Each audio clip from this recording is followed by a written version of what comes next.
आज इस खास कार्यक्रम में जिसका नाम है एनडीटीवी स्पेशल। मेरा नाम है आदित्य झा और दीपों का त्योहार दिवाली नजदीक है। सूर्यनगरी जोधपुर में इन दिनों मिट्टी के दीपक बनाने का काम तेजी से चल रहा है। देखिए, यूं तो शहर भर में कई जगह मिट्टी के दीपक बनाए जाते हैं, लेकिन आज हम जिस जगह की बात करने वाले हैं वो अपने आप में एक अनूठी मिसाल है साहब। जोधपुर में मुस्लिम परिवार सालों से दिवाली के मौके पर मिट्टी के दीपक बनाकर कौमी एकता का संदेश देता है। ये परिवार हर साल दिवाली के मौके पर हजारों दिए बनाता है और वो दिए जोधपुर शहर के घरों में जलाए जाते हैं। मिट्टी के दियों की जगह अब ज्यादातर लोग लाइटों से अपने घर को सजाने लगे हैं। ये मिट्टी के दिए बनाने वाले के लिए संकट भी पैदा करता है, लेकिन हमेशा की तरह इस साल भी यह परिवार दिए बनाने में ही जुटा है। मंदिरों और घरों में रोशनी भर देने वाले लोगों से आपको आइए रूबरू करवाते हैं। आइए आपको दिखाते हैं हमारी ये खास रिपोर्ट। दीपोत्सव का पर्व आने वाला है, उससे पहले किस तरह से है जो दीप बनाए जाते हैं और दीप बनाने में कितनी मशक्कत करनी पड़ती है। हम इस वक्त है जोधपुर के सालावास गांव में, जहाँ इंटरनेशनल जो है इकबाल भाई, जिनके मिट्टी से बने हुए बर्तन देखने के लिए विदेशों से कई बड़े बड़े राजदूत यहाँ आकर गए थे। लेकिन दीपावली की सीजन है और पिता पुत्र और पूरा परिवार है जो मिट्टी के दिए बनाने में जुटा हुआ है। किस तरह की परिस्थितियों का सामना करना पड़ रहा है, पहले कितने इस गांव में लोग थे जो दियो और मिट्टी को लेकर काम करते थे और आज क्या स्थिति है, ये सब जानने के लिए हम बात करेंगे जो इकबाल भाई है उनसे। किस तरह से जो है ये उनका, आप देखिए किस तरह से चाक पे जो है ये दिए बनाया जा रहा है उनके बेटे रमजान द्वारा। और इकबाल भाई से बात करेंगे। सर नमस्कार साहब, क्या बात है, दीपावली की तैयारियां चल रही है? पूरी तैयारियां चल रही है दीपावली की। कैसे ये दीपक वगैरह बन रहे हैं, कितनी मुश्किलों का सामना करना पड़ता है आज के तारीख में? अब करना पड़ता तो बनाना तो पड़ता, हुक्म क्या करें, बनाना बहुत जरूरी हो गया। दीपक बिना तो कुछ है ही नहीं। त्योहारों में तो ये खुशी का त्योहार है और खुशी के दीप जलता है। और बहुत अच्छा पर्व है, बहुत शानदार पर्व है, ऐसा होना चाहिए, सबसे बढ़िया। एक दौर हुआ करता था पूरा गांव में आपके, जो अगर बात की जाए 40 से 50 परिवार हुआ करते थे, लेकिन अब दिनों दिन घटते जा रहे हैं, क्या कारण है? कारण सर इसकी थोड़ी डिमांड कम हो गई और इसमें थोड़ा खर्चा ज्यादा बढ़ने लग गया। पहला डिमांड कम ही, अब इसके द्वारा थोड़ी मटेरियल का खर्चा बहुत महंगा हो गया। सरकार की तरफ से कुछ न कुछ प्रोत्साहन मिलता है तो हमारा थोड़ा काम आगे बढ़ता रहेगा, नहीं तो ये कमजोर होता जाएगा, दिनों दिन धीरे धीरे कमजोर होता जाएगा। ये बात है सर। मिट्टी लाने में किस तरह की मशक्कत करनी पड़ती है और मिट्टी आप कहाँ से लाते हैं? ये लोग ये जानना चाहते हैं। दिखने में दीपक है, दीपावली पे प्रज्वलित होंगे, लेकिन ये मिट्टी आती कहाँ से है, कितनी इसमें मेहनत लगती है आप लोगों की? मिट्टी सर, बोलते हैं लोग, बोलते हैं कि क्या है मिट्टी का, क्या इतने पैसे लेते हो। मिट्टी की लोगों को अहमियत का पता नहीं है अभी तक। तो मिट्टी हम पहले नजदीक से लाते, अब हम मोकलसर जालोर डिस्ट्रिक्ट में पड़ता है, मोकलसर रायतल गांव, वहां से मिट्टी लानी पड़ती। वो खेत वाला मन से रॉयल्टी लेता है, फिर किराया लेता है, भाड़ा लेता है, फिर हम ला के यहाँ खाली करते हैं। तो बहुत अब मिट्टी की अहमियत बहुत होगी। लोग समझते नहीं है कि मिट्टी है क्या है। अरे मिट्टी नहीं है, मिट्टी की अब अहमियत बहुत बढ़ गई है और बुरादा महंगा हो गई, लकड़ी महंगी हो गई, हर चीज महंगी बड़ा हो गया और आगे डिमांड इतना है नहीं। ये बात है सर। क्या लगता है इस बार दीपावली की सीजन पे लोगों ने जो है चाइना की लाइटों का बहिष्कार किया है और खुद के जो दिए जो है उसकी डिमांड ज्यादा बढ़ी इस बार? बहुत अच्छी बात है सर, अब होना ही यही चाहिए सर।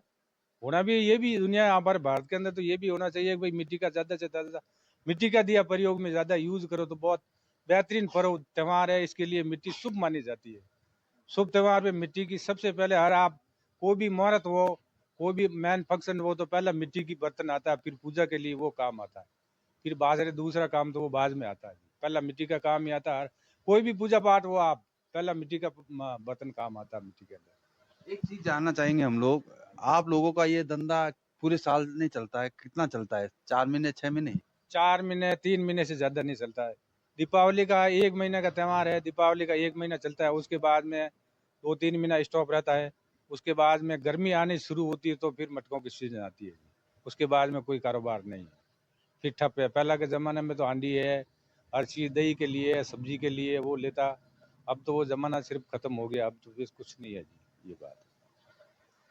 ये वो परिवार है जो आप देखिए दीपक बना रहा है, हिंदुओं का त्योहार है, मुस्लिम परिवार है जो दीपक बना रहा है, और मुस्लिम परिवार आज से नहीं सदियों से बनाता आ रहा है। अगर बात की जाए जिस तरह से जो है पूरा सालावास इलाके में करीब 40 से ज़्यादा मकान हुआ करते थे, लेकिन आज घटकर वो करीब 10 के करीब रह चुके हैं।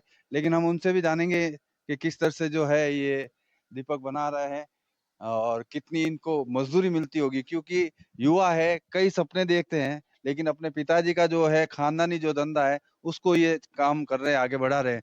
क्या नाम है आपका? मेरा नाम रमजान है। रमजान भाई, क्या आप लोग अपने पिताजी की जो है वसीयत, ये जो कह सकते हैं पूरी हाँ, परंपरा वाला काम आगे बढ़ा रहे हो? कितनी खुशी मिलती है और आपके भाई नहीं करते?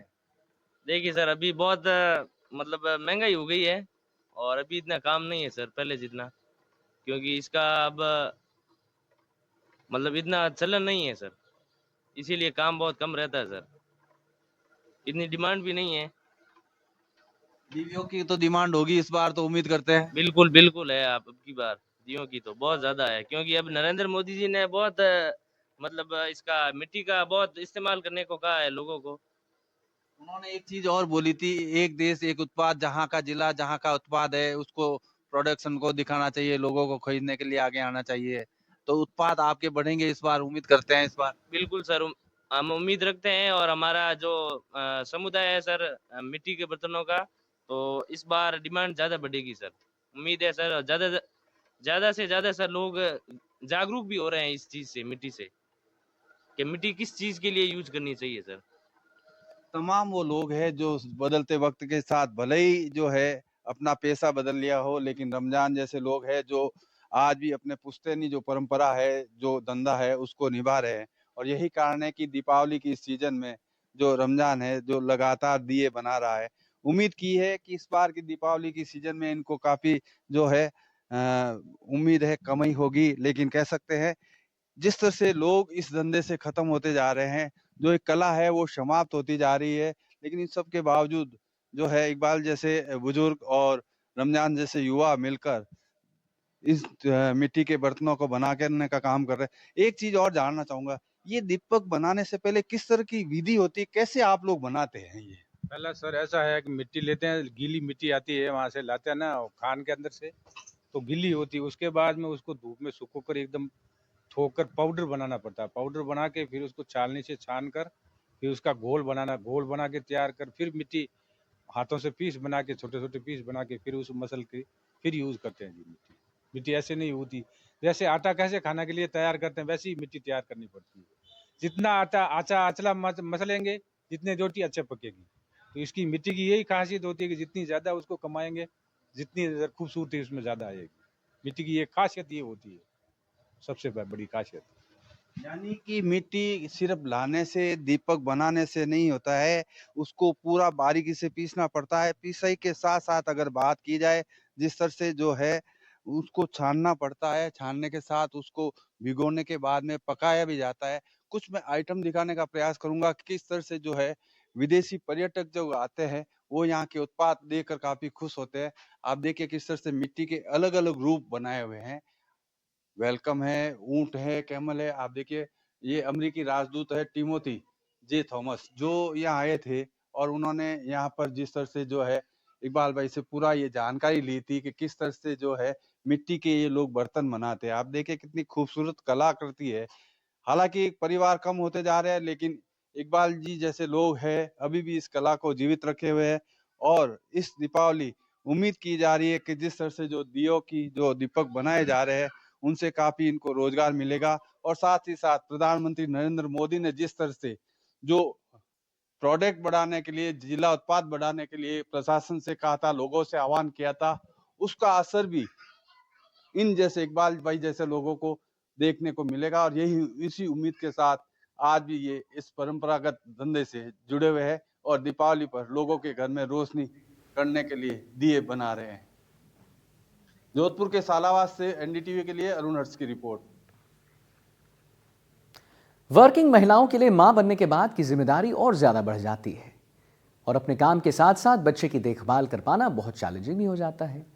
इसलिए जोधपुर संभाग का सबसे बड़ा उम्मेद अस्पताल महिला डॉक्टरों और महिला नर्सिंग स्टाफ के लिए खास स्क्रैच गृह स्थापित कर रहा है। अस्पताल परिसर में महिला स्टाफ के लिए अनूठा स्क्रैच स्थापित किया जा रहा है। यहाँ पर बच्चों को, आपको बता दें, घर की तरह ही देखरेख में रखा जाता है। यहाँ पर 24 घंटे बच्चों की देखभाल की जाती है। इस स्क्रैच गृह में बच्चों को वीआईपी स्तर की सुविधा भी मुहैया कराई जाती है। प्रदेश सरकार की योजना के तहत इस स्क्रैच गृह को स्थापित किया गया है। अस्पताल अधीक्षक डॉक्टर अफजल हकीम के प्रयासों के चलते स्क्रैच में बच्चों के लिए कई प्रकार की सुविधाओं का विस्तार भी किया गया है। स्क्रैच में एसी लगाया गया है, सुरक्षा की दृष्टि से हाई डेफिनेशन कैमरा लगाया गया है, बच्चों के लिए खिलौने हैं, झूले लगाए गए हैं और बच्चों के लिए टीवी तक लगाई गई है। एनडीटीवी इस अस्पताल के खास स्क्रैच में पहुंचा है। देखिए, आपको हम दिखाते हैं हमारी स्पेशल रिपोर्ट।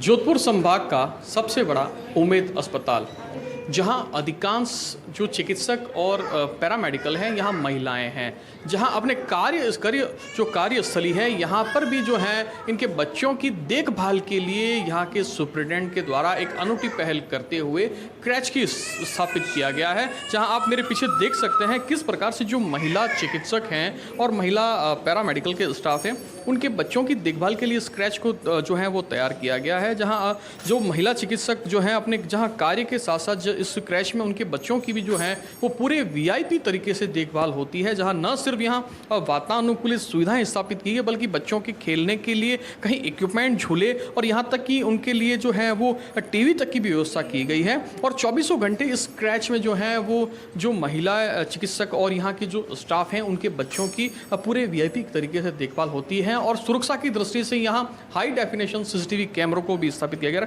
आप मेरे पीछे देख सकते हैं ये वो बच्चे हैं जो यहीं के स्टाफ के बच्चे हैं और इनकी देखभाल जो है इस क्रैच में की जा रही है। और यहाँ के जो स्टाफ हैं हम उनसे भी बात करेंगे। कुछ स्टाफ हैं। मैम, आप भी यहीं कार्य करती हैं? जी सर, मैं भी यही काम करती हूँ। मैं यहाँ 6 मंथ से हूँ बच्चों की देखभाल के लिए। इवनिंग ड्यूटी है मेरी यहाँ पे। मेरा नाम कुसुम रावल है।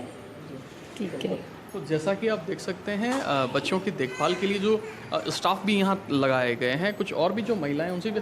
मैम, आप भी यहाँ केयर टेकर हैं? हाँ जी सर, मेरा नाम सीमा है, मेरी मॉर्निंग ड्यूटी है सर। जी। किस प्रकार से बच्चों की देखभाल की जाती है, कब से इसकी शुरुआत हुई और क्या विशेष जो है वो इस स्क्रैच को अलग बनाता है?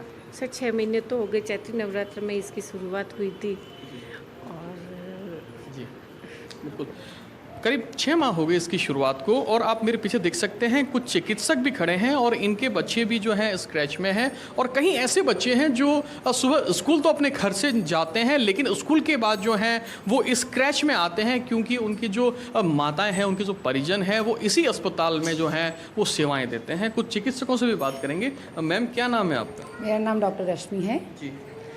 मैं एनेस्थीसिया विभाग में हूँ, असिस्टेंट प्रोफेसर हूँ। मेरी 2 साल की बेटी है तो मैं क्योंकि घर में कोई है नहीं तो मैं अपने साथ लाती थी और वो यहाँ पे बहुत खुश है। अभी कुछ देर से उसका नाना नानी आ गए हैं बट तब भी वो यहाँ आना चाहती है। वो इतनी खुश है यहाँ पे कि वो सुबह मेरे साथ तैयार हो जाती है कि मुझे यहाँ चलना है। तो यहाँ बहुत अच्छी देखभाल होती है और उसके साथ साथ एक्टिविटीज़ भी कराते हैं और सब बच्चे 5-6 बच्चे साथ में खेलते हैं। तो मेरी बेटी को बहुत अच्छा लगता है एंड बहुत सेफ़ है। बिल्कुल सुरक्षा की पूरे संविधान है। कैमराज हैं यहाँ पे। सोने के लिए अलग रूम है जहाँ बच्चे आराम से डार्क लाइट्स करके हम केयर टेकर्स जो हैं बच्चों को सुला देते हैं। सो मैं यहाँ के पूरे व्यवस्था से बहुत खुश हूँ। मैम, इस अस्पताल में अधिकांश जो चिकित्सक हैं या चाहे पैरामेडिकल के स्टाफ हैं वो महिला है और कई बार ऐसा देखा जाता है कि महिलाओं के सामने ये दिक्कतें आती है कि वे अपने बच्चों को कहाँ रखे। लेकिन जिस प्रकार से ये नई शुरुआत हुई है जो अस्पताल के सुप्रिटेंडेंट के द्वारा, क्या कुछ मानती है? मुझे लगता है ये डॉक्टर SNMC कॉलेज के पहला हॉस्पिटल है जहाँ ये शुरुआत हुई है और मैं चाहूँगी धीरे धीरे ये सभी हॉस्पिटल्स में स्टार्ट हो जाए क्योंकि हर जगह ही आई एम श्योर महिला चिकित्सालयों को दिक्कत आती होगी। तो मैं बहुत लकी थी कि जब मुझे ज़रूरत पड़ी मैं उम्मीद में पोस्टेड थी और मेरे वो वाला समय जब मेरे घर में कोई देखभाल वाला नहीं था वो समय बहुत अच्छा बीत गया। तो मैं सर को, अफजल सर को भी बहुत मन से थैंक यू बोलती हूँ और मैं उन्हें कई बार बोल चुकी हूँ कि ये मेरे लिए ही खुला है। So I am very thankful to him. बिल्कुल। तो जैसा कि आप देख सकते हैं ये वो बच्चे हैं जिनकी यहाँ देखभाल जो है वो केयर टेकर कर रहे हैं और समझ जो यहाँ महिला स्टाफ हैं उनके जो बच्चे हैं जो अपने कार्य के साथ साथ अपने बच्चों को यहाँ छोड़ते हैं और जिस प्रकार से यहाँ बच्चों की देखभाल के लिए जो सुविधाएं विकसित की गई है वो पूरे VIP स्तर की सुविधाएं हैं। अब बच्चों के लिए या न सिर्फ जो है वो टीवी में कार्टून के देखने की भी व्यवस्था की गई है बल्कि यहाँ जो है वो झूले भी लगाए गए हैं और बच्चों के सोने के साथ ही 24 घंटे यहाँ केयर टेकर वर्कर जो हैं वो रहते हैं, क्योंकि अलग अलग शिफ्ट में चाहे मेडिकल के डॉक्टर्स हों या पैरी मेडिकल के स्टाफ हों, 24 घंटे जो हैं यहाँ पर बच्चों की स्क्रैच एरिया में जो है वो सारी सुविधाओं को विकसित किया गया है, जिसका कहीं ना कहीं श्रेय जो है वो जो सुप्रिटेंडेंट है अस्पताल के, उनकी इस अनूठी पहल को भी माना जा सकता है। जोधपुर से NDTV के लिए मुकुल परिहार। उम्मीद अस्पताल चूँकि प्रमुखतः महिला चिकित्सालय है, यहाँ पर कार्यरत डॉक्टर्स, नर्सिंग कर्मी और अन्य स्टाफ जो कि महिलाएं हैं, उनके शिशुओं की देखभाल हेतु यहाँ पर क्रैच की स्थापना की गई है। ये सरकारी आदेश भी हैं और स्टाफ की भी लंबे समय से, महिला स्टाफ की लंबे समय से मांग थी क्रैच की स्थापना की। 6 महीने पहले हमने क्रैच की शुरुआत की है, जो कि 24 घंटे यहाँ पर कार्यरत है, जिसमें कि स्टाफ के शिशुओं की देखभाल की जाती है। यहाँ पर हमने वेल ट्रेंड केयर टेकर्स रखे हुए हैं, जो बच्चों को बहुत ही लाड के साथ, साफ़ सफाई के साथ उनका ध्यान रखती हैं। और ये सुविधा हमारे स्टाफ के लिए पूर्णतः निःशुल्क है और इसकी स्थापना का समस्त खर्च का वहन मेडिकल रिलीफ सोसाइटी द्वारा किया गया है। 2 कमरे इसमें हमने रिजर्व किए हैं, एक बच्चों के खेलने हेतु और दूसरा बच्चों के सोने हेतु। और रात्रिकालीन समय में भी 5 से 6 शिशु यहाँ पर रहते हैं, सोते हैं और बीच बीच में माता यहाँ के अपने बच्चों का ध्यान भी रखती हैं और अपनी जो जॉब है, अपना कर्तव्य है, उनका अच्छी तरह से निर्वहन कर पा रही हैं।